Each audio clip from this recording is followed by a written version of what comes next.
Hello everyone, welcome back. Amalgamation of companies का topic continue कर रहे हैं।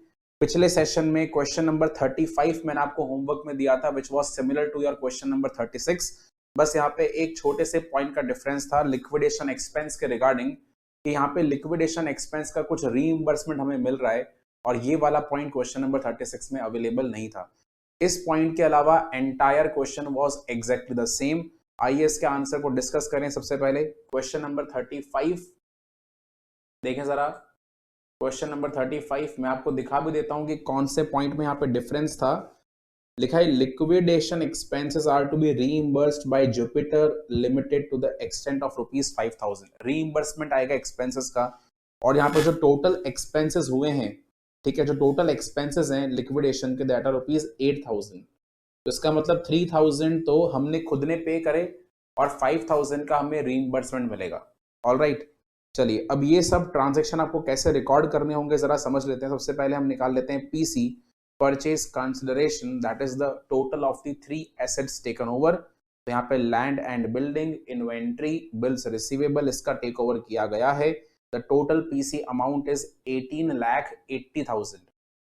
उसमें से हमें प्रेफरेंस शेयर्स का डिस्चार्ज कितने शेयर्स के लिए करना है वो हमें ऑलरेडी अवेलेबल है। लिखा है प्रेफरेंस शेयर्स को हमें इशू करने हैं 4100 फुल्ली पेड शेयर्स। तो 4100 को 100 से मल्टीप्लाई कर दिया, अमाउंट आ गया 4,10,000।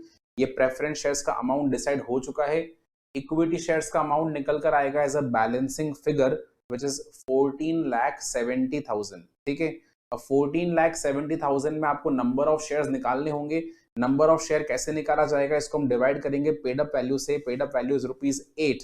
सो 14,70,000 upon 8, the number of shares to be issued are 183,750। तो ये तो आपके इस क्वेश्चन का पहला पॉइंट था कि हमें कितने नंबर ऑफ शेयर इशू करने हैं। उसके बाद यहाँ पे हमें कुछ अकाउंट्स प्रिपेयर करने थे, तो मैंने यहाँ पे बना दिया है। देखिए, realisation account, we have prepared a realisation account. और इस अकाउंट के अंदर जो मैंने यहाँ पे एक्सपेंस का खर्चा जो एक्सपेंस का अमाउंट शो करा है दैट इज 3000। मैंने यहाँ पे पूरा 8000 शो नहीं करा क्योंकि 3000 हमें खुद बियर करना है और 5000 का हमें रीइंबर्समेंट मिलेगा। तो रीइंबर्समेंट की एंट्री अलग से बनाई जाएगी। हमने यहाँ पे सभी तरह के एसेट्स को ट्रांसफर करा है, लाइबिलिटीज को ट्रांसफर नहीं करा है। ठीक है, क्योंकि लाइबिलिटीज को टेक ओवर नहीं किया गया, तो लाइबिलिटीज को मैंने ट्रांसफर नहीं करा। लाइबिलिटीज को सेपरेटली पे करा है, और पे करने पर यहाँ पे जो भी फायदा या नुकसान हुआ उसको हमने अलग से रिकॉर्ड करा है।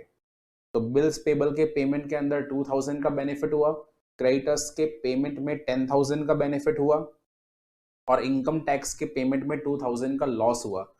इस तरह से हमने यहाँ पे एंट्री बना दी। और अगर आप यहाँ पे देखें, जो रियलाइजेशन का लॉ प्रॉफिट है वो एग्जैक्टली सेम आया है जो क्वेश्चन नंबर 36 के अंदर भी आया था। क्वेश्चन नंबर 36 में जो हमने रियलाइजेशन का प्रॉफिट निकाला था 3,16,000, वही सेम प्रॉफिट आपका क्वेश्चन नंबर 35 में भी आया है। 3,16,000 is the profit to be transferred to the equity share holders. Equity share holders को जो प्रॉफिट ट्रांसफर होगा दैट विल बी 3,16,000। वेरीफाई हो गया सबका रियलाइजेशन अकाउंट। इसके बाद नेक्स्ट देखिए, बैंक का अकाउंट है। ओपनिंग बैलेंस है 3,29,000। डेटर से कलेक्शन आया 1,50,000। पेमेंट करा एक्सपेंस का 3,000। 5,000 का रीइंबर्समेंट आएगा तो उसका डबल एंट्री बनेगा। एक्सपेंस पे करते एंट्री क्या बनेगा, एक्सपेंस पे करते समय आप एंट्री बनाएंगे परचेजिंग कंपनी टू बैंक और जुपिटर लिमिटेड टू बैंक 5,000। और फिर रीइंबर्समेंट आने पर एंट्री बन जाएगा बैंक टू जुपिटर लिमिटेड 5,000। ध्यान रखें, आप एंट्री को स्किप नहीं करेंगे, एंट्री बनाएंगे। बिल्स पेबल का पेमेंट हुआ 38, इनकम टैक्स का पेमेंट हुआ 2,22,000, और जो बैलेंस पेमेंट है वो क्रेडिटर्स के लिए हो गया 2,16,000। जुपिटर के अकाउंट में देखिए कौन कौन सी एंट्रीज आई। सबसे पहले पीसी का एंट्री आ गया to realisation 18,80,000, to bank account and by bank. ये दोनों एंट्री हमने बनाया एक्सपेंस के लिए। पहले एक्सपेंस हमने ड्यू कर दिया, फिर बाद में एक्सपेंस का रीइंबर्समेंट आ गया। उसके अलावा पेमेंट जो है वो शेयर्स के फॉर्म में हुआ था। सो 10% preference shares in Jupiter limited and equity shares in Jupiter limited. ठीक है, सिंपल सिंपल से यहाँ पे अकाउंट्स हैं। देख लें एक बार, ये जो एंट्रीज मैंने हाईलाइट करी हैं they are regarding the expenses.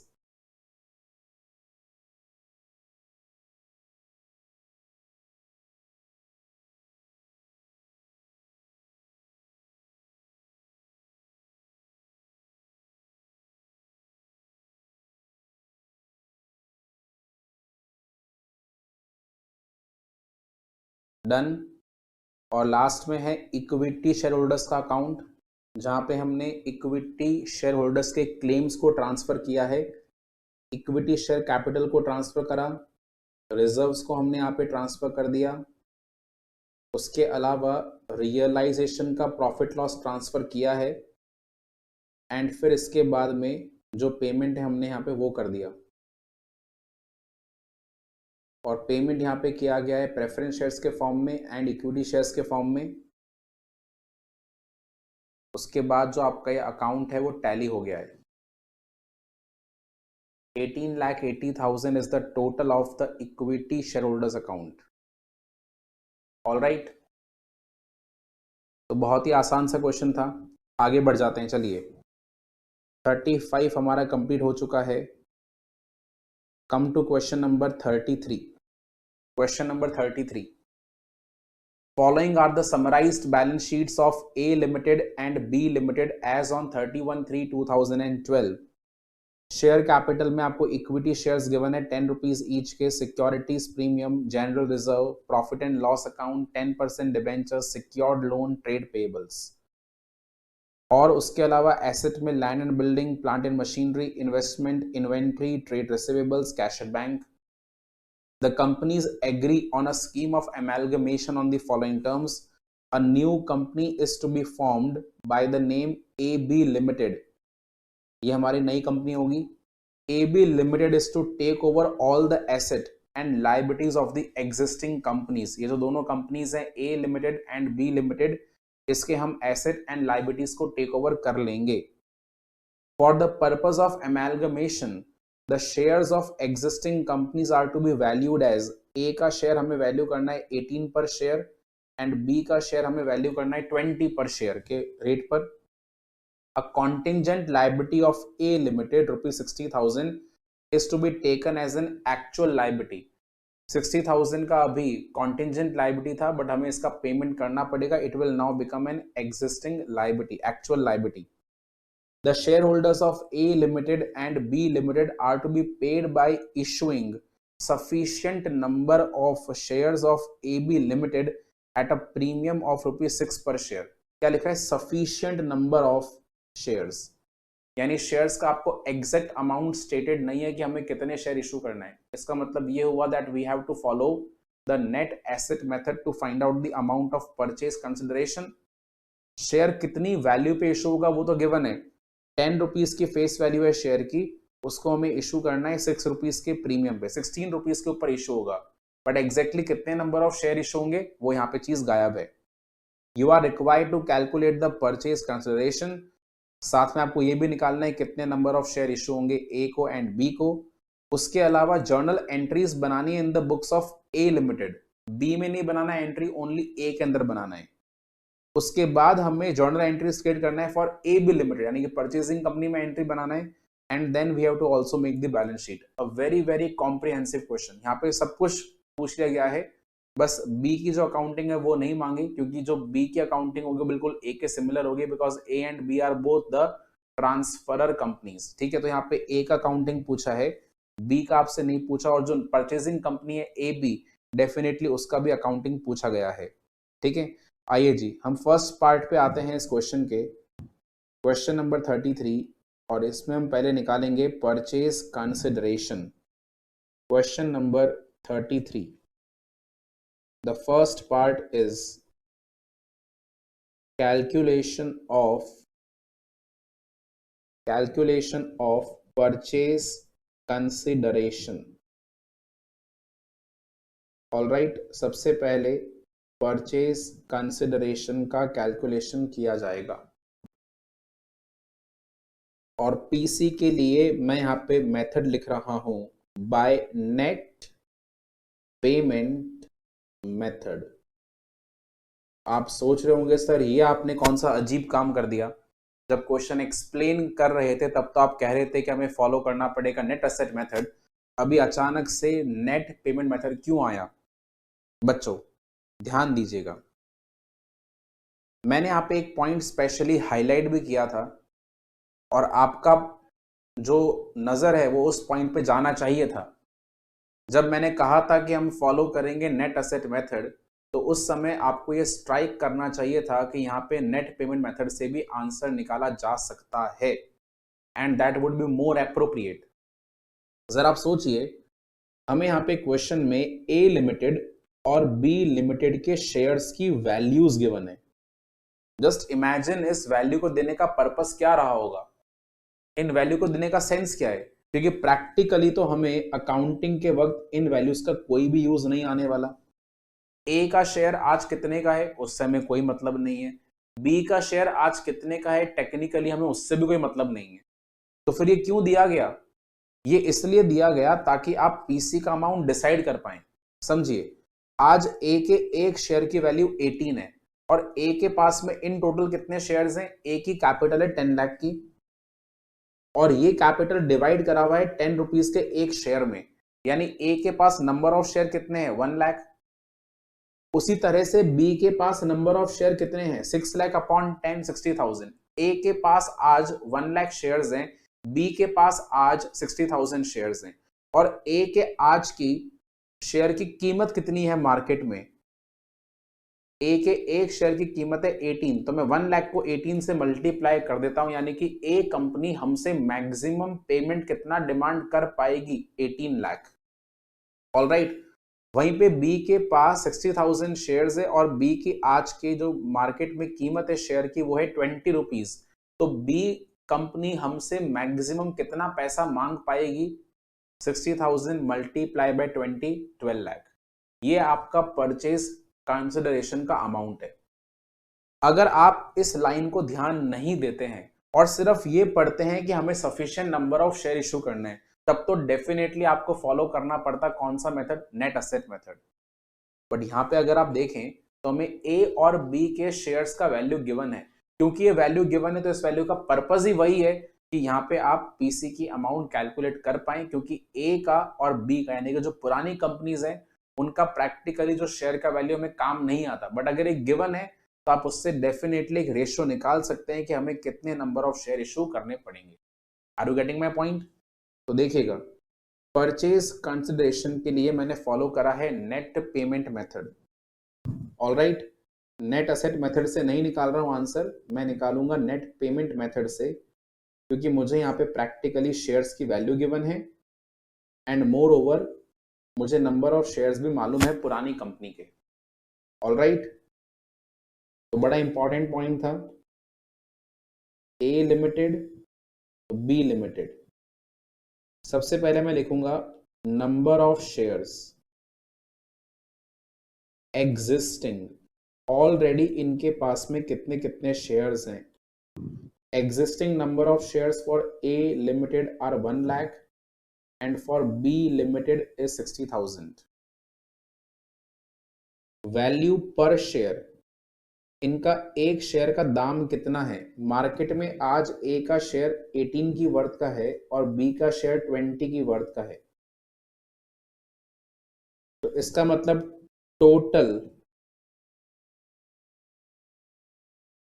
Total value, और इसी टोटल वैल्यू को हम क्या बोलेंगे? Purchase consideration. क्योंकि जो हमारा पेमेंट है वो ऑब्वियस सी बात है इस अमाउंट को एक्सीड नहीं कर सकता है। अगर हम एक रीजनेबल पेमेंट करना चाहते हैं ए और बी के शेयर होल्डर्स को, तो हम इससे एक्सीड नहीं करेंगे, यानी कि 18 लाख से ज्यादा ए के शेयर होल्डर्स को पैसा नहीं मिल पाएगा और 12 लाख से ज्यादा बी लिमिटेड के शेयर होल्डर्स को पैसा नहीं मिलेगा। सो 18 लाख एंड 12 लाख। अब इसके अलावा हम निकाल सकते हैं कि हमें कितने शेयर इशू करने पड़ेंगे to satisfy the purchase consideration. Number of shares to be issued,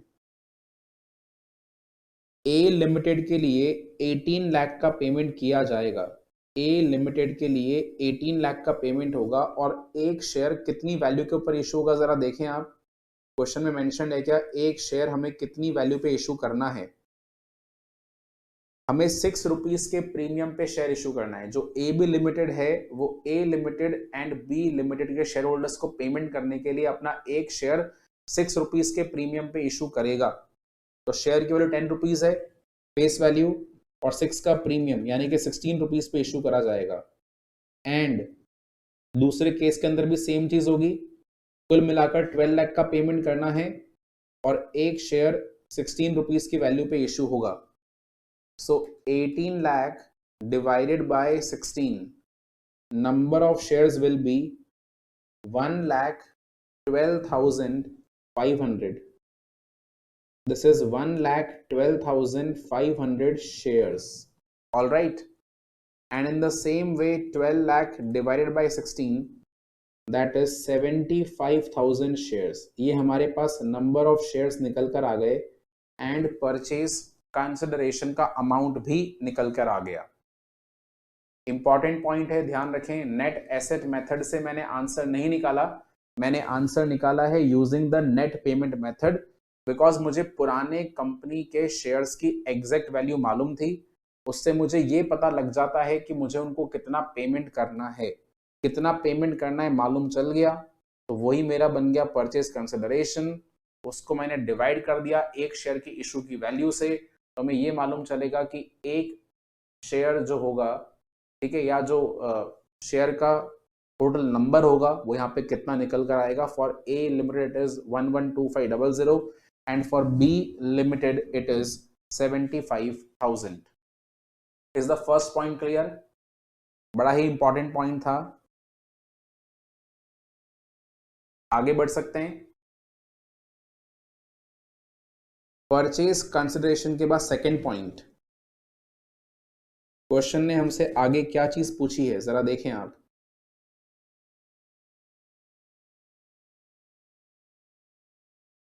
second point में लिखा है pass journal entries in the books of A limited for the transfer of asset and liability. A आपको मालूम है ना कौन सा कंपनी है, A is the transferor company. तो ट्रांसफरर कंपनी में अकाउंटिंग करना है। Journal of A limited, A limited के लिए हमें यहाँ पे अकाउंटिंग क्रिएट करनी है, ठीक है जी।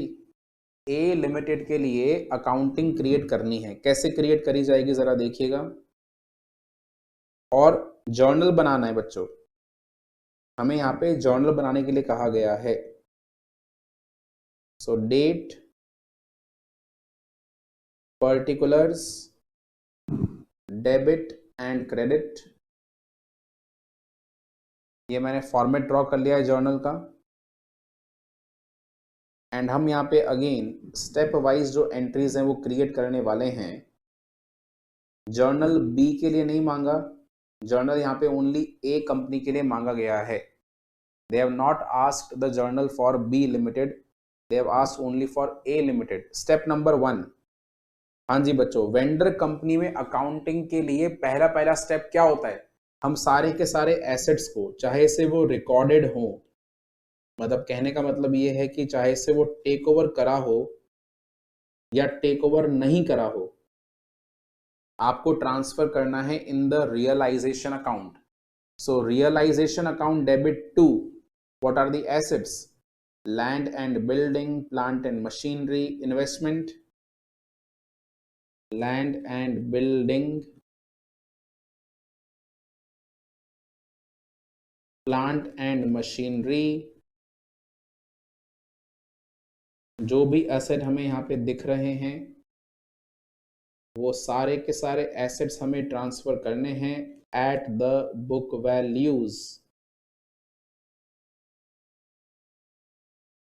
Land and building, plant and machinery, inventory, investment,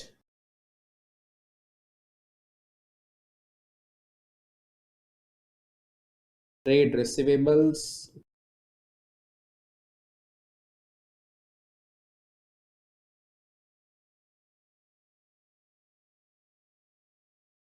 and last में है बैंक बैलेंस। अच्छा, हमें यहाँ पे ये अज्यूम करना पड़ेगा कि सारे के सारे एसेट टेक ओवर करे गए हैं और सभी तरह की लायबिलिटीज भी टेक ओवर हुई हैं। तो मैंने यहाँ पे लिख दिया एसेट्स ट्रांसफर्ड। रियलाइजेशन अकाउंट में एसेट्स हमने ट्रांसफर कर दिए, whether they have been taken over और they have not been taken over. All right, सभी वैल्यूज का आप नोट कर दीजिए। 9 लाख लैंड एंड बिल्डिंग का वैल्यू है, प्लांट एंड मशीनरी का वैल्यू 5 लाख है, फिर इन्वेस्टमेंट का वैल्यू गिवन है 80,000, इन्वेंट्री का वैल्यू है 5,20,000, ट्रेड रिसीवेबल्स का वैल्यू है 4,10,000। ऑल राइट, और उसके बाद बैंक वैल्यू है 30,000 और टोटल एसेट्स का वैल्यू हो जाएगा 24,20,000। अब सोचिए कि अगर हम यहाँ पे जर्नल बी के लिए भी बनाते तो भी आपको same to same entries repeat करना पड़ता। वहां पे आप बी के लिए एंट्री बनाते, realisation account debit to land and building, to plant and machinery, to inventory, to trade receivables and to bank, क्योंकि सेम प्रोसेस रिपीट करना पड़ता। इसलिए क्वेश्चन के अंदर आपसे कंपनी बी का अकाउंटिंग नहीं मांगा, ओनली कंपनी ए का अकाउंटिंग मांगा है। बिकॉज अगर आपको कंपनी ए का अकाउंटिंग करना आ गया तो बी का बिल्कुल सेम टू सेम हो जाना है। नेक्स्ट पॉइंट देखिएगा बच्चों, नेक्स्ट पॉइंट के अंदर हमने यहाँ पे लायबिलिटीज का टेक ओवर करवाया है और देखा जाए तो ए के पास कौन कौन सी लायबिलिटीज हैं। ए के पास में यहाँ पे 10% के डिबेंचर्स हैं, ध्यान दीजिएगा, ए के पास यहाँ पे 10% के डिबेंचर्स हैं। उसके अलावा ए के पास यहाँ पे ट्रेड पेबल्स हैं और ट्रेड पेबल्स का अमाउंट है 2,60,000। तो जितनी भी लायबिलिटीज को टेक ओवर किया गया है they are to be transferred to the realisation account. तो मैं यहाँ पे ट्रांसफर करूंगा 10% debentures, 10% debentures account debit, 10% debentures account debit. इसके अलावा और क्या है, ट्रेड पेबल्स अकाउंट डेबिट। तो 10% डिबेंचर्स को हमने डेबिट करा, ट्रेड पेबल्स को हमने डेबिट करा। 10% डिबेंचर्स का वैल्यू हमें लेना है 5 लाख एंड जो ट्रेड पेबल्स है उसका वैल्यू हमें लेना है 2,60,000 to realisation account. Total is 7,60,000। मैंने यहां पे लिख दिया लायबिलिटी ट्रांसफर्ड, लायबिलिटी को हमने ट्रांसफर कर दिया। अब आप देखिए बच्चों, लायबिलिटी ट्रांसफर करते समय मुझे एक ऐसा पॉइंट याद आ रहा है जो इस क्वेश्चन में लिखा हुआ है कि there was a contingent liability, there was a contingent liability of ₹60,000 और अब हमें इसे एक्चुअल एग्जिस्टिंग लायबिलिटी मानना है। यानी कि जो नया कंपनी बनेगा ए बी लिमिटेड वो इस लायबिलिटी को भी टेक ओवर करेगा और ये लायबिलिटी पहले से बुक्स ऑफ अकाउंट्स में रिकॉर्ड नहीं करा हुआ है, हमें अब रिकॉर्ड करना है। This liability is not recorded yet in the books of account but अब इसको रिकॉर्ड करा जाएगा एंड मोर ओवर ये वाला लायबिलिटी भी टेक ओवर भी होगा। ऑब्वियस सी बात है क्योंकि यहाँ पे कंपनी ने सारे एसेट एंड सभी तरह की लायबिलिटीज को टेक ओवर करा है और एक लायबिलिटी अभी एट प्रेजेंट क्रिएट करा गया है। यानी एट प्रेजेंट क्रिएट हुआ, यानी क्या, तो पहले नहीं था अभी क्रिएट हुआ है। तो अभी क्रिएट हुआ तो आपको रिकॉर्ड करना पड़ेगा और इसकी टेक ओवर की एंट्री भी जो है बनानी पड़ेगी। तो अब कैसे बनाएंगे देखिए जरा, हमें यहाँ पे लायबिलिटी क्रिएट करवाना है। अब एक्चुअल में क्या लिखा है कि एक कॉन्टिंजेंट लायबिलिटी है और अभी इसको आपको एग्जिस्टिंग लायबिलिटी में कन्वर्ट करना है, ठीक है ना। पहले एक कॉन्टिंजेंट लायबिलिटी 60,000 का, अभी आपको इसको मान लेना है actual existing liability. First it was a contingent liability, now it should be taken as an actual existing liability. अब प्रॉब्लम क्या है कि ये जो एग्जिस्टिंग लायबिलिटी बनेगा ये किस नाम से बनेगा हमें वो तो मालूम ही नहीं है। यानी कि लायबिलिटी के अंदर ये शॉर्ट टर्म बोरोइंग है या फिर ये ट्रेड पेबल्स है, इसका हमें मालूम नहीं है, हेडिंग नहीं मालूम, तो मैं इसे मान लूंगा it's an other current liability.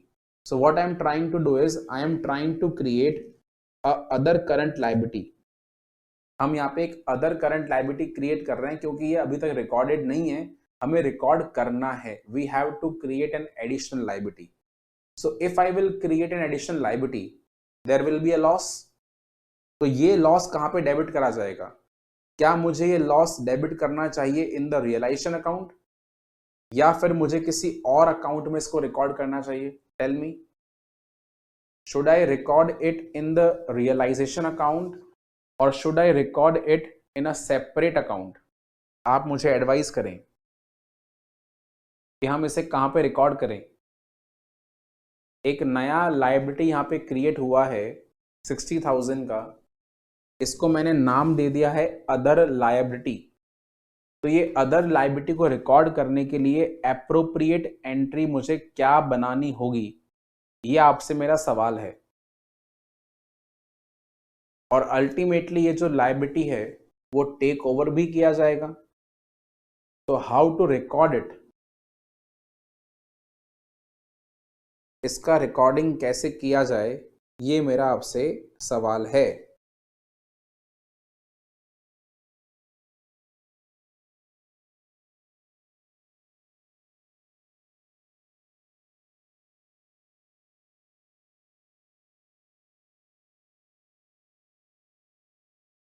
Any idea?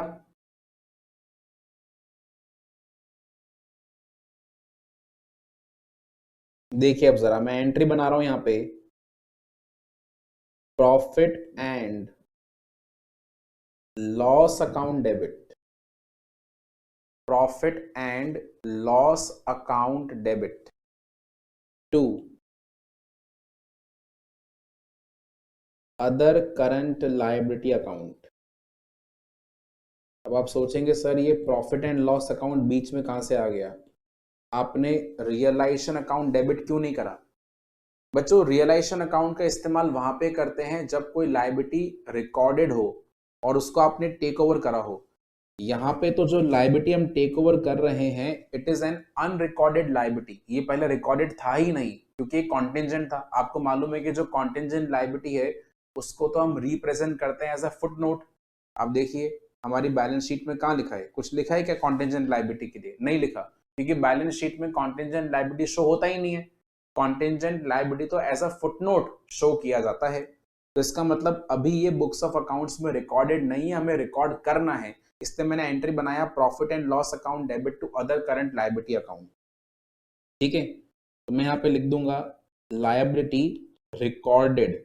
अभी हमने लायबिलिटी को रिकॉर्ड किया है, ट्रांसफर नहीं करा, ओनली रिकॉर्ड करा है, क्योंकि रिकॉर्ड करने पर नुकसान होगा। आपको मालूम है जब लायबिलिटी रिकॉर्ड करते हैं तो आपके लिए कोई लॉस है, उस लॉस को हमने डेबिट कर दिया प्रॉफिट एंड लॉस अकाउंट में। So profit and loss account debit to other current liability account 60,000। अब ये जो आपका अदर करंट लायबिलिटी है वो भी न्यू कंपनी को टेक ओवर करना पड़ेगा, because new company is taking over exactly all the asset and all the liabilities. तो इस अदर करंट लायबिलिटी को ट्रांसफर करना पड़ेगा इन द रियलाइजेशन अकाउंट। तो एंट्री क्या बनेगा, entry will be other current liability account debit, other current liability account debit to realization account, other current liability account debit to realization account, that is again 60,000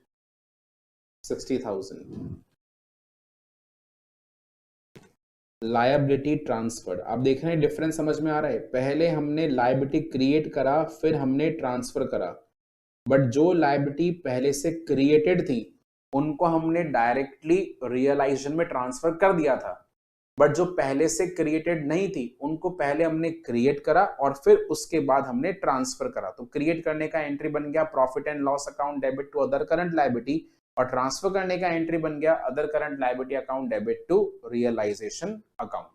ठीक है, ये आपका entry बनेगा।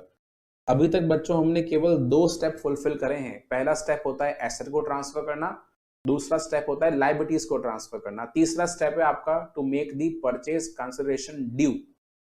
तो A company के लिए पीसी ड्यू होगा और ये पीसी कहां से आएगा, this PC will be received from A B limited. तो ए बी लिमिटेड से पीसी आएगा, तो एंट्री क्या बनेगा, A B limited account debit, A B का अपन ने अकाउंट डेबिट करा टू रियलाइजेशन अकाउंट। ठीक है, AB Limited's account debit to realization account for A Limited, the PC amount was 18 lakh.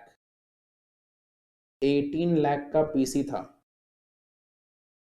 तो मैंने यहां पे लिख दिया purchase consideration due. All right, अब ये जो कंपनी ए बी लिमिटेड है वो स्टेप नंबर 4 में हम इसका पेमेंट शो कर देंगे। तो ए बी लिमिटेड ने जो पेमेंट करा है that has been done in the form of shares, तो हमारे पास शेयर्स आएंगे। ठीक है, कौन सी कंपनी के शेयर्स आएंगे? शेयर्स आएंगे of company A B limited, और शेयर जो है वो 6 रुपीज के प्रीमियम पे इशू करा जाएगा। So we are receiving the shares. तो मैंने यहाँ पे एंट्री बनाया शेयर्स इन, या आप कह सकते हैं equity shares in. So equity shares in A B limited. जो वेंडर कंपनी है उसको तो ये मतलब ही नहीं होता कि जो शेयर का इशू है वो प्रीमियम पे है या डिस्काउंट पे है या पार पे है। हमारे पास शेयर्स आएंगे, हम तो एंट्री बनाएंगे equity shares in A B limited account debit to. ये शेयर किसने दिया? ये शेयर दिया है ए बी लिमिटेड ने, यानी कि जो प्रीमियम पे इशू करने का एंट्री होगा वो तो इशूअर कंपनी के लिए होगा ना। जिस कंपनी को रिसीव हो रहा है उसको इससे कोई मतलब नहीं होता कि वहां पे इशू किस तरह से हुआ है, वो तो इशूइंग कंपनी को रिकॉर्ड करना होगा, हमें रिकॉर्ड नहीं करना है उस तरह से। सो कंसिडरेशन रिसीव्ड, जो भी हमारा परचेज कंसिडरेशन था उसका पैसा हमें मिल गया। किसके फॉर्म में मिला? शेयर्स के फॉर्म के अंदर हमें मिला। अच्छा, आगे की अब कहानी क्या होती है? 4 स्टेप हमारे हो चुके हैं। अगले स्टेप के अंदर हम करते हैं उन लायबिलिटीज का पेमेंट जिनको टेक ओवर नहीं करा है। और यहाँ पे अगर आप देखेंगे तो हमने सभी तरह की लायबिलिटीज जो हैं वो टेक ओवर करवा ली हैं। ऑल राइट, सभी तरह की लायबिलिटीज टेक ओवर हो गई। इनफैक्ट जो लायबिलिटी रिकॉर्डेड नहीं भी थी उसको भी हमने रिकॉर्ड करके टेक ओवर करवा लिया है। इसके बाद हम सेटलमेंट करते हैं प्रेफरेंस शेयर होल्डर्स के क्लेम का। अगर हमारा क्वेश्चन आप पढ़ेंगे तो यहाँ पे प्रेफरेंस शेयर होल्डर्स अवेलेबल नहीं है, यानी कि जो भी क्लेम्स का पेमेंट करा जाएगा it is only for the equity share holders, right. अच्छा, एक्सपेंसेस का पॉइंट यहाँ पे है क्या? जरा आप चेक करें, एक्सपेंस का पॉइंट भी नहीं है। इसका मतलब हमें क्या करना है? हमें इक्विटी शेयर होल्डर्स के क्लेम्स को ट्रांसफर करना है, और उन क्लेम्स को ट्रांसफर करने से पहले चेक करें कि रियलाइजेशन के अकाउंट में प्रॉफिट आया है या लॉस आया है। उसके लिए आपको स्पेशली अकाउंट ड्रॉ करने की नीड नहीं है, आप यहाँ पे ओरली भी वेरीफाई कर सकते हैं। देखिए, रियलाइजेशन में हमने डेबिट करा पहले 24,40,000, उसके बाद रियलाइजेशन में कोई और डेबिट नहीं है, रियलाइजेशन में डेबिट है 24,40,000। उसके बाद हमने रियलाइजेशन में क्रेडिट करा, तो मैं इसको माइनस कर दूंगा 7,60,000। उसके बाद रियलाइजेशन में हमने एक और बार क्रेडिट करा है 60,000। फिर उसके बाद हमने एक और बार क्रेडिट करा है 18 लाख। तो आप देख सकते हैं कुल मिलाकर रियलाइजेशन में डेबिट तो एक बार है, पर यहाँ पे मल्टीपल टाइम्स क्या है? क्रेडिट है। रियलाइजेशन में हमने मल्टीपल टाइम क्रेडिट करा है। तो अगर आप इस बात को समझेंगे तो रियलाइजेशन में डेबिट का अमाउंट कम है और क्रेडिट का अमाउंट ज्यादा है, बिकॉज यहाँ पे क्रेडिट के जो अमाउंट्स हैं वो कितने कितने हैं? 18 lakh plus 60, 18,60,000 and 18,60,000 plus 7,60,000, total credit के अमाउंट है 26,20,000। और जो डेबिट का अमाउंट है वो ओनली कितना है? डेबिट का अमाउंट है 24,40,000। तो इसका मतलब 1,80,000 का प्रॉफिट हो गया रियलाइजेशन का। बात समझ में आ रहा है? 1,80,000 का प्रॉफिट आ गया इन द रियलाइजेशन अकाउंट। तो ये ट्रांसफर कहां पे होगा? In the equity share holders account. तो एंट्री क्या बनेगा? Realisation account debit to equity share holders account. आप देखिए, मैं यहाँ पे आपको क्लास में हर पैटर्न का जो क्वेश्चन है वो सॉल्व करवाना चाहता हूँ ताकि आपको इस चैप्टर के अंदर कॉन्फिडेंस आए। 1,80,000, this is the profit transferred. हमने शेयर होल्डर्स के अकाउंट के अंदर प्रॉफिट ट्रांसफर कर दिया है, और आपको मालूम है कि इस प्रॉफिट के अलावा शेयर होल्डर्स को हम लोग बाकी क्लेम्स का भी पेमेंट करने वाले हैं। इक्विटी शेयर होल्डर्स को प्रैक्टिकली क्या क्या मिलना चाहिए? उनकी कैपिटल का हिस्सा मिलना चाहिए, प्लस जो भी यहाँ पे रिजर्व्स एंड सरप्लस हैं उसका हिस्सा भी मिलना चाहिए। तो आप देखें जरा, हम ट्रांसफर करेंगे equity share capital, so entry will be equity share capital account debit. The equity share capital total is how much, 10 lakh. ये हमने पहले ही देख लिया था क्वेश्चन के स्टार्टिंग में ही। उसके अलावा यहाँ पे कौन कौन से रिजर्व एंड सरप्लस है, पहला है सिक्योरिटीज प्रीमियम, सो सिक्योरिटीज प्रीमियम अकाउंट डेबिट, जो भी क्लेम्स है शेयर होल्डर्स के वो ट्रांसफर किए जा रहे हैं इन the equity share holders account. So securities premium account debit 2 lakh rupees. उसके अलावा जनरल रिजर्व भी है, सो general reserve account debit, general reserve account debit how much, 3 lakh. General reserve के अलावा प्रॉफिट एंड लॉस अकाउंट भी है 1,80,000 का, profit and loss account debit. अब यहाँ पे एक ट्विस्ट है बच्चों, प्रॉफिट एंड लॉस अकाउंट का बैलेंस पहले से 1,80,000 का है, बट इस बैलेंस को हम लोग यहाँ पे कम कर देंगे। कम क्यों करेंगे, क्योंकि प्रॉफिट एंड लॉस अकाउंट में 1,80,000 का पहले से है क्रेडिट, और यहाँ पे एंट्रीज में हमने एंट्री नंबर सी में प्रॉफिट एंड लॉस को डेबिट करा है विद अमाउंट ऑफ 60,000। सो 1,80,000 का है क्रेडिट का अमाउंट और 60,000 है डेबिट का अमाउंट, तो प्रॉफिट एंड लॉस अकाउंट का नेट वैल्यू कितना हो जाएगा, 1,20,000। All right, so profit and loss में जो ट्रांसफर होगा that will be only 1,20,000 to equity share holders account. Total कितना आ गया, this will be 16,20,000। Equity share holders का टोटल 16,20,000 का क्लेम आया in form of capital, in form of premium, in form of reserve and in form of profit and loss. उसके अलावा 1,80,000 का यहाँ पे रियलाइजेशन का प्रॉफिट भी आ चुका है, यानी कि टोटल क्लेम पेमेंट कितना हो जाएगा, 16,20,000 प्लस 1,80,000, कुल मिलाकर आपको 18 लाख का पेमेंट करना है। और आप देखिए हमारे पास एक्चुअल के अंदर पेमेंट आया भी कितना है, 18 लाख है। आखिरी स्टेप क्या होता है, हम पेमेंट करेंगे इक्विटी शेयर होल्डर्स को। आखिरी स्टेप में हम क्या करते हैं बच्चों, पेमेंट करते हैं इक्विटी शेयर होल्डर्स को। तो इक्विटी शेयर होल्डर्स का पेमेंट कौन से फॉर्म में करा जाएगा, शेयर्स के फॉर्म में करा जाएगा, और वो शेयर्स हमारे पास ऑलरेडी आ चुके हैं। स्टेप नंबर 4 में वो शेयर्स हमें रिसीव हो चुके हैं, उसका एंट्री बना देंगे equity share holders account debit to equity shares in AB limited. ठीक है, इक्विटी शेयर होल्डर्स को कुल मिलाकर हमें 18 लाख का पेमेंट करना है। चेक करें आप, 18 लाख का पेमेंट कैसे आया, 16,20,000 तो यहाँ पे आया और 1,80,000 यहाँ पे आया, कुल मिलाकर पेमेंट करना है 18 लाख। एंड हम लोग के पास यहाँ पे शेयर्स भी जो आए थे वो भी 18 लाख की वैल्यू के ही आए थे। तो आप चेक करें कि जो हमारा अकाउंट है वो टैली हो चुका है। यही तो हमारा पर्पस होता है कि जो अकाउंट है शेयर होल्डर्स का वो ऑटोमेटिकली टैली होना चाहिए। और इस एंट्री को बनाने के बाद आप देखिए हमने टैली कर दिया है। सो शेयर होल्डर्स डिस्चार्ज्ड, आपको मैं इसीलिए रेगुलरली इंसिस्ट कर रहा हूं कि आप बार बार स्टेप वाइज क्वेश्चन को सॉल्व करें, जिससे कोई भी पॉइंट आपका मिस भी ना हो और आपको कॉन्सेप्ट भी इजीली समझ में आ जाए। 18 लाख का कुल मिलाकर हमने यहाँ पे पेमेंट कर दिया है शेयर होल्डर्स को in the form of shares. Just check all the entries for A limited. एक बार सारी एंट्रीज को फिर से देख लीजिए, अगर कोई पॉइंट समझ में नहीं आ रहा तो पूछ लो।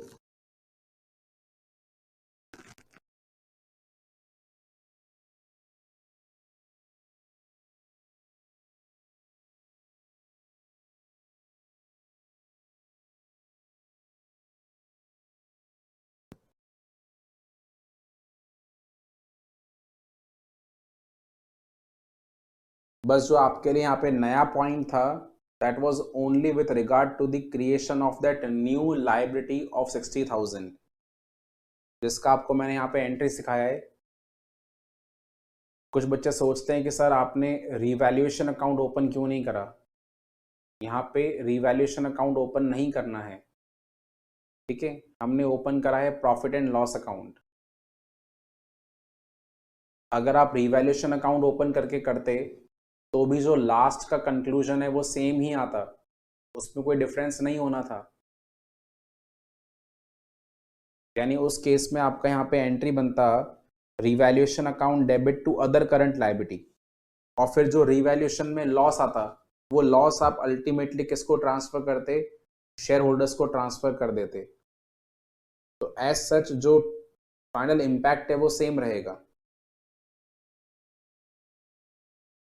जो फाइनल पेमेंट है वो सेम रहेगा, बस यहाँ पे अकाउंट का डिफरेंस जो है वो क्रिएट होगा।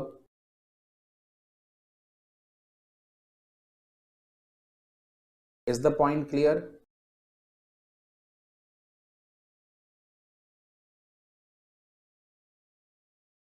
जर्नल एंट्री समझ में आ गई है सब बच्चों को?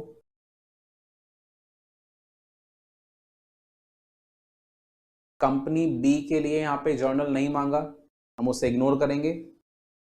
नेक्स्ट पार्ट यहाँ पे क्या पूछा है, journal entries in the books of A B limited for the acquisition of A limited and B limited. तो अब हमें जर्नल क्रिएट करना है for the new company, the purchasing company A B limited. और आप देखिए ए बी लिमिटेड ने यहाँ पे दो कंपनीज का टेक ओवर करा है साइमल्टेनियसली। तो कुछ एंट्रीज अपन कंपाउंड कर सकते हैं, बट कुछ एंट्रीज को हमें अलग अलग ही शो करना पड़ता है। So journal of A B limited prepare करें जरा इसका फॉर्मेट भी।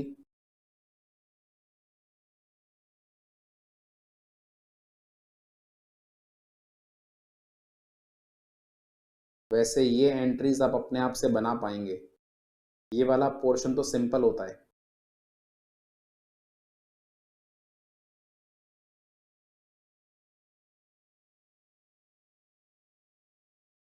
अमेलगमेशन का नेचर क्या है?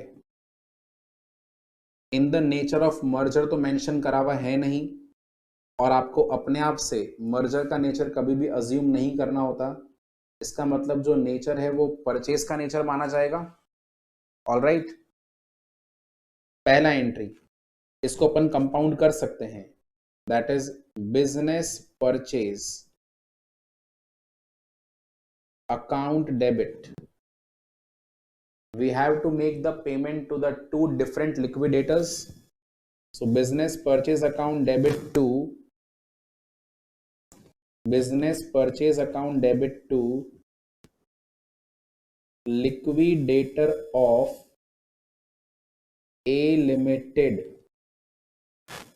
and उसके अलावा to liquidator of B limited. तो ए के लिए पेमेंट का अमाउंट आया था 18 लाख और बी के लिए पेमेंट का अमाउंट आया था 12 lakh. Total will be 30 lakh. Alright, narration में आ जाएगा कंसिडरेशन ड्यू, ये हमारा पहला एंट्री होता है। Second entry is for the take over of asset and liability, और यहाँ पे सभी एसेट लायबिलिटी को हमने बुक वैल्यूज के ऊपर टेक ओवर करा। तो अब इस एंट्री को आप कंपाउंड नहीं कर पाएंगे, आपको अलग अलग क्रिएट करना पड़ेगा कंपनी बाय कंपनी। तो पहले ए के बिजनेस को टेक ओवर कर लेते हैं, land and building account debit 9 lakh. Then we have plant and machinery, so plant and machinery account debit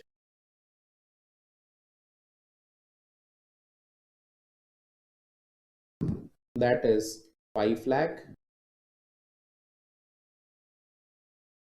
इसके अलावा नेक्स्ट है investment 80,000, investment account debit 80,000। Then we have inventory. So inventory account debit. This is 5,20,000. Inventory के अलावा है trade receivables. So trade receivables account debit 4,10,000. and then we have bank balance of 30,000. तो ये तो हमारे सारे एसेट टेक ओवर हो गए. एक लाइन में स्किप करूंगा क्योंकि परचेज के नेचर में आपको मालूम है कि डिफरेंस जो अमाउंट है वो गुडविल या फिर कैपिटल रिजर्व का अराइज हो सकता है. तो एक लाइन मैंने स्किप कर दिया. 2 लाइबिलिटीज. 3 तरह की लाइबिलिटी यहाँ पे टेक ओवर हुई हैं. 2 लाइबिलिटीज तो आपके पास ऑलरेडी बैलेंस शीट में है. First liability is 10% debentures.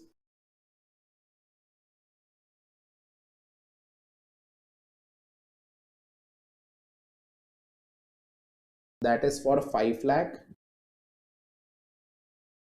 Second liability is trade payables.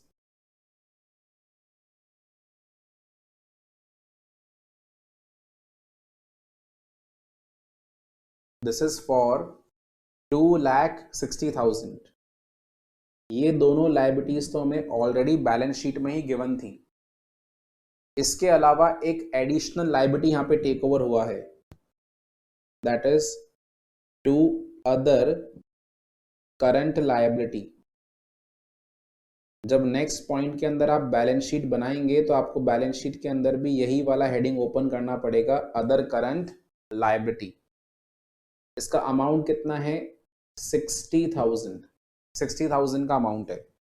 To business purchase account. To business purchase account that is 18 lakhs. All right.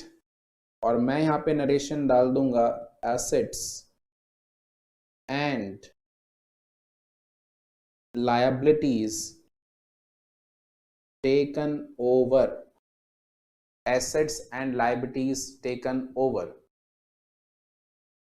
आपको यहां पे डिफरेंस में गुडविल या फिर कैपिटल रिजर्व जो भी अराइज हो रहा है वो निकालना है. It can either be goodwill और it can be capital reserve. You have to calculate that amount.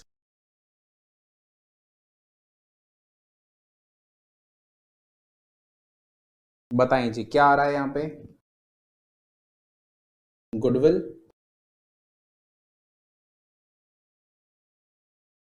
Balancing figure में goodwill account debit.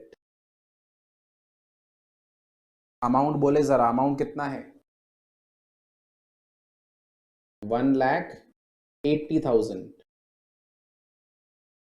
Goodwill account हमने डेबिट करा है 1,80,000 से.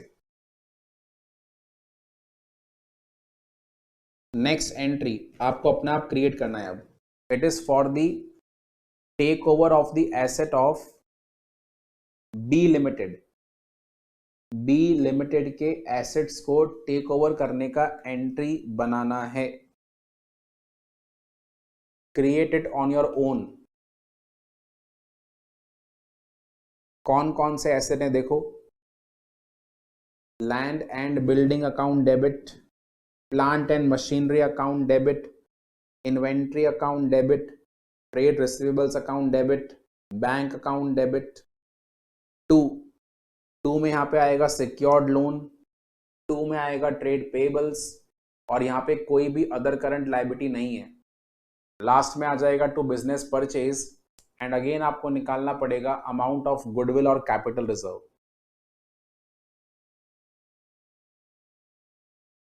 चेक कर लें जरा क्या आ रहा है.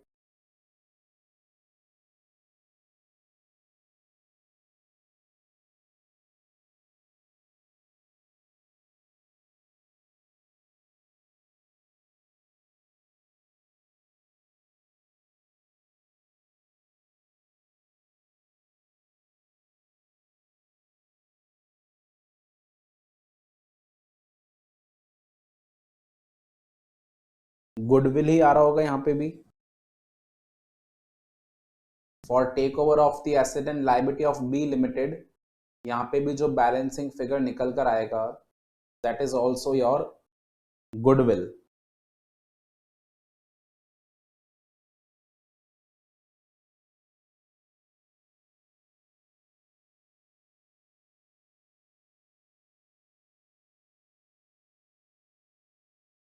तो ये आपका एंट्री बनना चाहिए।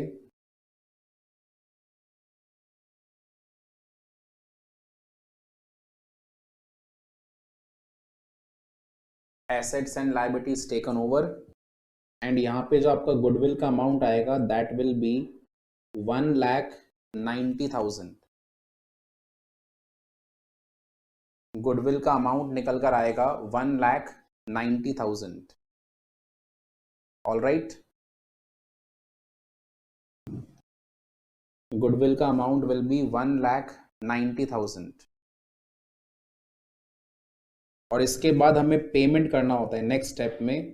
पेमेंट का एंट्री आप कंपाउंड नहीं करेंगे, पेमेंट का एंट्री अलग अलग बनाएंगे। So liquidator of A limited debit to, आपको मालूम है जो पेमेंट है वो इक्विटी शेयर्स के फॉर्म में किया गया है, and those equity shares are issued at premium, ये बात भी आपको मालूम है। तो ये इशूअर कंपनी है, A B limited is the issuer company, तो यहाँ पे इसको प्रीमियम का रिकॉर्डिंग करना ही पड़ेगा। So to equity share capital account and to securities premium account, consideration discharged, consideration discharged. So what are the number of shares that have been issued? ये हमने निकाला था पीसी के अंदर ही, कितने शेयर इशू करे थे देखो, 112500 112500 शेयर्स का इशू करा है। तो शेयर कैपिटल में तो आ जाएगा 112500 इंटू 10, और जो प्रीमियम का अमाउंट है वो है 6 रुपीज का। सो 112500 into 10 and 112500 into 6, total payment यहां पे कर दिया गया है 18 लाख का। और ऐसा ही सिमिलर एंट्री हम क्रिएट करेंगे for liquidator of B limited. Liquidator of B limited debit to equity share capital account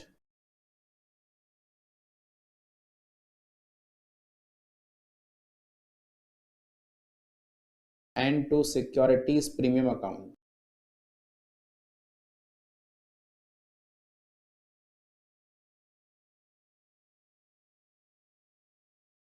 All right.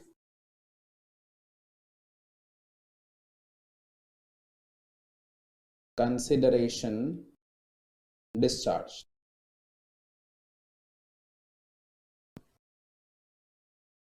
Done. How many shares are those? 75,000 shares into 10, that is 7,50,000, and premium आएगा 75,000 into 6,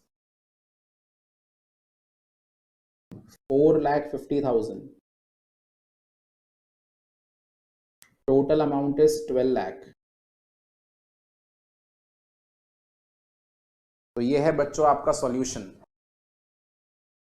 journal entries मैंने create कर दी हैं for the acquisition in A B limited.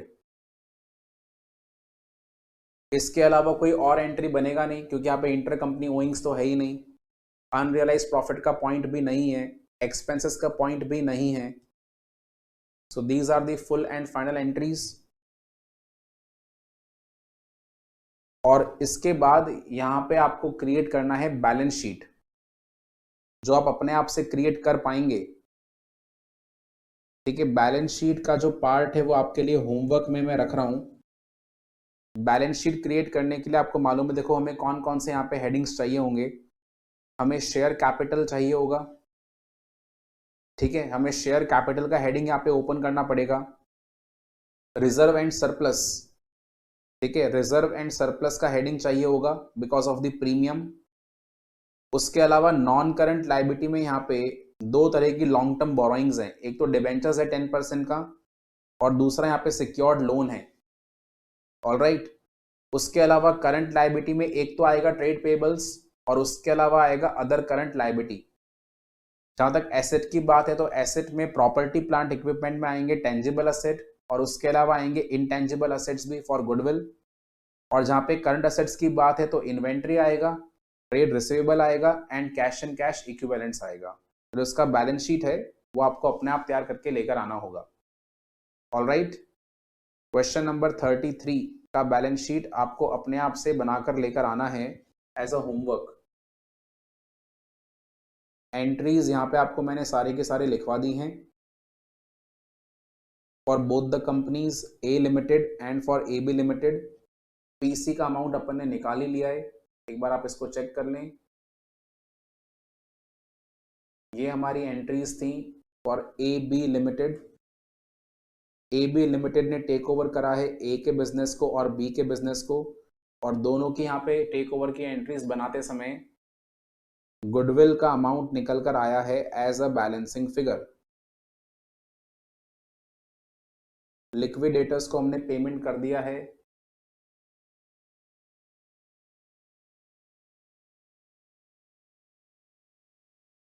और इससे पहले जो हमने एंट्रीज बनाई थी they were for A limited, that is the vendor company. दोनों वेंडर कंपनी के यहाँ पे अकाउंटिंग नहीं पूछी गई थी, only for one vendor company the accounting was asked and that was A limited only. Stepwise हमने यहाँ पे अकाउंटिंग एंट्रीज बनाई थी।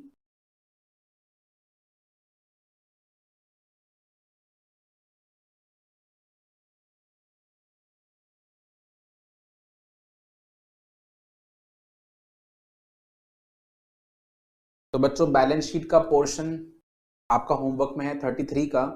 उसके अलावा मैं आपको एक और क्वेश्चन होमवर्क में दे रहा हूं, दिस इज क्वेश्चन नंबर 37। आइए डिस्कस कर लेते हैं एक बार। Following is the balance sheet of Y limited as at 31st of March 2010। Share capital में 2,50,000 इक्विटी शेयर्स हैं 10 रुपीज ईच के, 8 is the paid up value. Preference shares में 1 लाख प्रेफरेंस शेयर्स हैं 10 रुपीज ईच फुल्ली पेड के। Reserve and surplus में general reserve है, profit and loss account है, current liabilities में क्रेडिटर्स है, वर्कमैन प्रॉफिट शेयरिंग फंड है। फिक्स्ड एसेट्स के लिए goodwill, building, plant and machinery. Current asset में है stock, debtors, bank balance, preliminary expense. ये है आपका fictitious asset. X Limited decided to absorb the business of Y Limited at the respective book value of assets and trade liability except building, which was valued at rupees 12 lakh and plant and machinery at rupees 10 lakh। तो बच्चों building and plant and machinery का आपको नया value given है। Building का value given है 7 लाख यहाँ पे, उसकी जगह पर हमें कितना लेना है 12 लाख का वैल्यू लेना है। बिल्डिंग का वैल्यू कंसिडर करा जाएगा 12 लाख, और उसके अलावा जो प्लांट एंड मशीनरी है उसका वैल्यू 13 लाख ना मानकर कितना लिया जाएगा 10 लाख। ठीक है, तो यहाँ पे हमने कंप्लीट बिजनेस को एब्जॉर्ब करा है और सारे के सारे एसेट हमने बुक वैल्यूज के ऊपर टेक ओवर करे। इनफैक्ट जो गुडविल है वो भी हमने बुक वैल्यू के ऊपर ही टेक ओवर करा होगा। ठीक है, बट माइट भी पॉसिबल कि जब एंट्रीज बनाए तो यहाँ पे गुडविल का कुछ नया वैल्यू निकल कर आ जाए। वैसे आपको मालूम है कि वेंडर कंपनी में जब भी ट्रांसफर करेंगे तो वहां पे तो हमेशा ट्रांसफर हमें बुक वैल्यूज पे करना होता है, वहां तो मैटर करता ही नहीं है। और जब परचेजिंग कंपनी के बुक्स में एंट्री बनाते हैं तो आप गुडविल वैसे भी निकालने वाले हैं as a balancing figure. All right, तो यहाँ पे building and plant and machinery के अलावा जो भी एसेट्स हैं वो बुक वैल्यूज पे आपको लेने होंगे। ध्यान रखिए ये वाला जो पॉइंट है एक्सपेंस का वो तो टेक ओवर हो ही नहीं सकता because it's a fictitious asset, वो तो ओनली मर्जर के नेचर में टेक ओवर करा जाएगा। और जो लायबिलिटीज हैं उसमें क्या क्या टेक ओवर होगा, लायबिलिटीज के अंदर क्रेडिटर्स टेक ओवर कर सकते हैं और workman profit sharing fund take over कर सकते हैं। ठीक है, क्योंकि वर्कमैन को पेमेंट करना पड़ेगा। आगे देखिए क्या लिखा है, PC was payable as follows, liquidation के एक्सपेंस पे करना है 5000, तो लिक्विडेशन के एक्सपेंस पे करना है, यानी यहाँ पे जो एक्सपेंस है वो कौन बियर कर रहा है, परचेजिंग कंपनी, तो इसकी एंट्री वेंडर कंपनी को बनाने की नीड नहीं है। एंड साथ में वर्कमैन प्रॉफिट शेयरिंग फंड 10% के प्रीमियम के ऊपर पे होगा, वर्कमैन प्रॉफिट शेयरिंग फंड 10% के प्रीमियम के ऊपर पे होगा। तो जब परचेजिंग कंपनी के बुक्स में एंट्री बनाएंगे तो आपको वर्कमैन प्रॉफिट शेयरिंग फंड का जो टेक ओवर का अमाउंट लेना है वो 3 लाख नहीं लेना, वो 3,30,000 लेना पड़ेगा, ठीक है।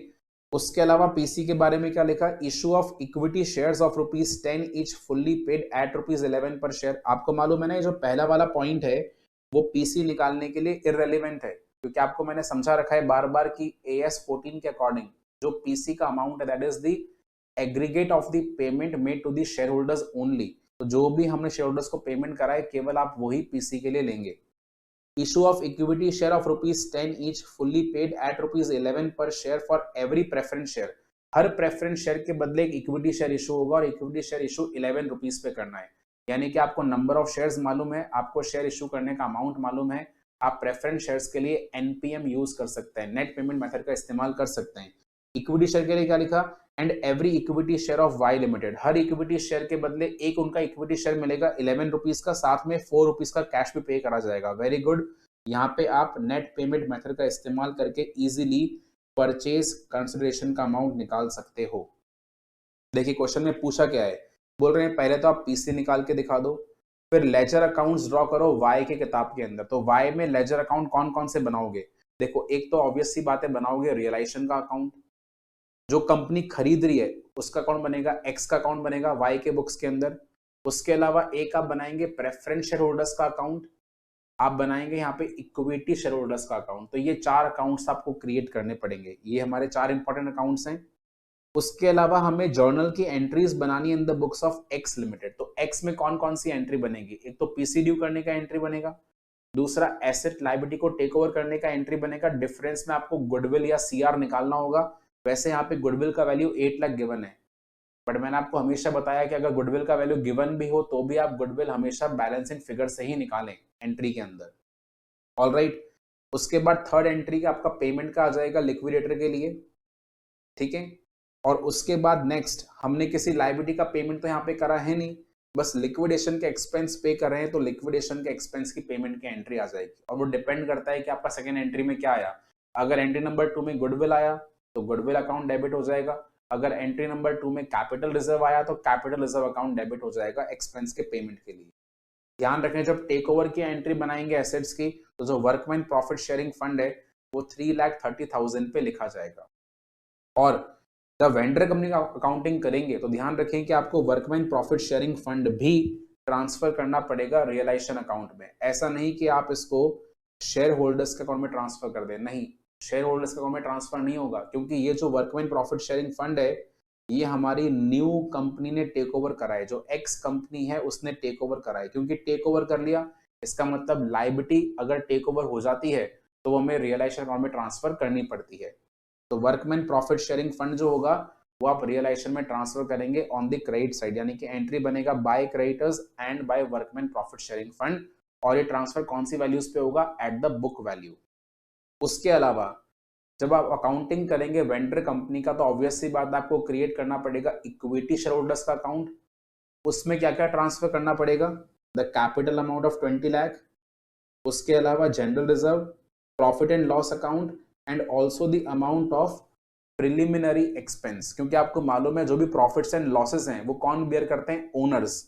और कंपनी के केस में बेसिकली ये ओनर्स कौन है, इक्विटी शेयर होल्डर्स। तो इक्विटी शेयर होल्डर्स में आप उनके कैपिटल का अमाउंट ट्रांसफर करेंगे, रिजर्व एंड सरप्लस का अमाउंट ट्रांसफर करेंगे, उसके अलावा एक्सपेंसेस का अमाउंट भी उसमें ही ट्रांसफर करा जाएगा। ऑलराइट, ऐसा पॉइंट अपन ने वैसे पहले भी करा हुआ है तो कुछ नई बात नहीं है इसके अंदर। तो क्वेश्चन नंबर 37 एंटायरली आपको सॉल्व करना है एंड क्वेश्चन नंबर 33 का बैलेंस शीट क्रिएट करके लेकर आना है। All right, see you in the next class, bye bye.